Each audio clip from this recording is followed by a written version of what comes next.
Raging Gale by James Ryan. Read by the author. Part the 9th. Music is made on board. Hope awoke alone in the cabin the next morning, put on one of her remaining dresses, and came on deck with her sitter.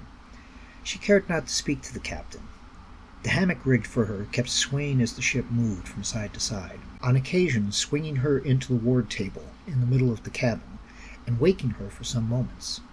She wondered how the captain, on her side, could stand all the swaying and banging without waking.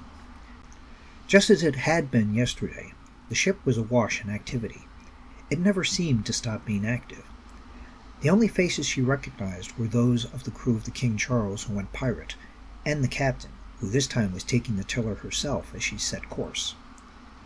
Hope considered what happened to the rest of the pirates, how they were probably below deck sleeping until they took the place of this lot, unless they all needed to be about. Not that it made any difference, she considered.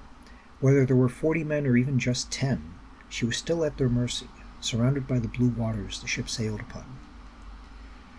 Hope sighed and started to play her cittern. She started with a little warm-up, followed by the Isle of Ré. The way her head still smarted, she thought the slow pace of the piece would be easier to keep time to.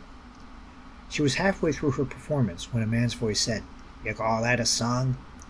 Hope stopped and looked at the speaker. He was a crewman a few years older than her, with fair looks apparent, despite the slight whiskers and grime. "Do you know a proper song, like Maid of Amsterdam?" "Excuse me?" Hope replied. "Ah, ye know it," he said before he sang. "In Amsterdam there lived a maid, mark you well what I say. In Amsterdam there lives a maid, and this fair maid my trust betrayed." Hope looked agape at the man, and wondered how anyone close to her age could have a singing voice with such a low timbre. He continued, "I'll go no more a-roving with you, fair maid, a-roving, since roving's been my ruin. I'll go no more a-roving with you, fair maid." Her eyes were like 2 stars so bright, mark you well what I say. Her eyes are like 2 stars so bright, her face is fair, her step is light. "Eh, what be this now?" the captain roared. She came down the main deck with a look of horror. "Are you now playing the bilge from on deck, Mr. Andrews?" "Captain Sanders," replied Andrews. "I was just sharing a song with the musician." "And did she say whether she wanted to be learning a new song?" Andrews turned a strange hue as she looked him up and down. "She's be doing what music she knows to make herself useful while her hostage. Ye be finishing with swabbing the deck and keep your hands off her." He got back on his knees and grabbed his holy stone to work on the decks. He gave Hope a slight smile before he started scrubbing.